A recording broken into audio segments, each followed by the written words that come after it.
नमस्कार, आप देख रहे हैं आज की खबर और मैं हूं आपके साथ प्रगति ठाकुर। खबर आपको पंजाब से बता रहे हैं, जहां पंजाब के राज्यपाल गुलाब चंद कटारिया ने बाढ़ प्रभावित क्षेत्रों का हवाई सर्वेक्षण के जरिए वहां का जायजा लिया। साथ ही साथ जो वहां के प्रभावित इलाकों के लोग हैं उनसे मुलाकात की और लोगों के बारे में भी जाना। और साफ साफ आपको ये बता दें कि उन्होंने भारत सरकार यानी कि केंद्र सरकार की ओर से बाढ़ के जो इलाके हैं वहां पर सुविधा मुहैया कराने के लिए भी आश्वासन दिया है। और साथ ही साथ उन्होंने ये भी कहा है कि जो प्रधानमंत्री हैं, प्रधानमंत्री मोदी ने पंजाब के मुख्यमंत्री से बातचीत की है, उनकी सेहत का भी हालचाल जाना है, क्योंकि अभी आपको बता दें कि जो पंजाब के मुख्यमंत्री भगवंत मान है वो बीमार चल रहे हैं, वो हॉस्पिटल में एडमिट भी थे, जिस वजह से प्रधानमंत्री ने उनसे बातचीत की है। इस बारे में जानकारी खुद राज्यपाल गुलाब चंद कटारिया ने दी है और उन्होंने ये साफ कहा है कि बाढ़ प्रभावित क्षेत्रों का जायजा लेते हुए उन्होंने आश्वासन दिया है लोगों को कि भारत सरकार पूरी तरीके से कोशिश कर रही है कि बाढ़ के जो इलाके हैं वहां पर लोगों को जिस तरह से मुसीबतों का सामना करना पड़ रहा है उसके बारे में सरकार पूरी तरह से सचेत है और जल्द से जल्द वहां पे सुरक्षा की बहाली की जा रही है और जो भी जरूरी या कह सकते हैं जो भी आवश्यकता की चीजें हैं उन्हें मुहैया कराने की पूरी कोशिश कर रही है भारत सरकार। प्रधानमंत्री जी की कल हमारे साथ ही ब्रीफिंग भी हुई। उन्होंने 2-3 बार जो है ना उनकी सेहत के बारे में पूछा और भी कहा था कि आप यहाँ से जाते एक बार मिल करके मुझे उसका डिटेल जो है ना बताना है। तो मैं अभी हेलीपैड पे उतरते ही सीधे यहाँ आया हूँ। वैसे पहले से काफ़ी अच्छी बताते हैं, लेकिन मैंने कहा एक आध दिन और रुकना हो तो रुक जाओ, जल्दी करने से कोई लाभ नहीं है। पर वैसे ठीक है, थोड़ा सा उन्होंने क्या ब्रीफिंग हुई, क्या पीएम साहब से बातचीत हुई, तो मैंने कहा हर दृष्टि से पॉजिटिव है। ये तो केवल और केवल 1600 करोड़ टोकन दिया है।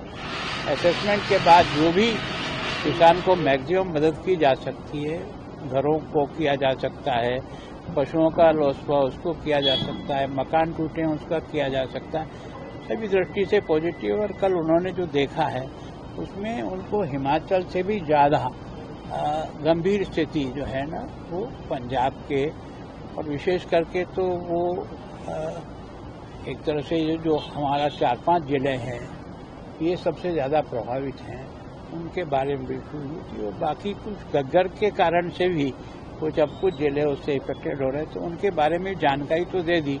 और सारी डिटेल रिपोर्ट तो केंद्र की टीम भी आई थी 3 दिन पहले, वो भी देख करके गई है। तो सारी रिपोर्ट के आधार पर जो कुछ भी असेसमेंट निकलता है सरकार पूरा मदद करती है। पैकेज 4 में किया जा रहा है जिससे 20,000 करोड़ का गवर्नर साहब कहा था कि एस्टीमेट अगर दिया जाए। देखो, मैं सोचता हूँ कि केंद्र का मदद करने का एक फॉर्मूला है। जो आपदा का राहत का पैसा होता है वो तो अपने आप ही सब स्टेट के खाते में चला जाता है, जो उनका शेयर है, चाहे केवल हम आपदा आए या ना आए तो भी वो उसके खाते में जाके जमा होता ही है।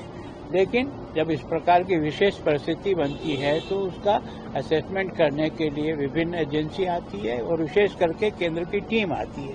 वो टीम सारा मौका मुआयना करके जाती है। यहाँ की डीसी और बाकी की रिपोर्ट को भी सारा देखा जाता है, कितना एरिया।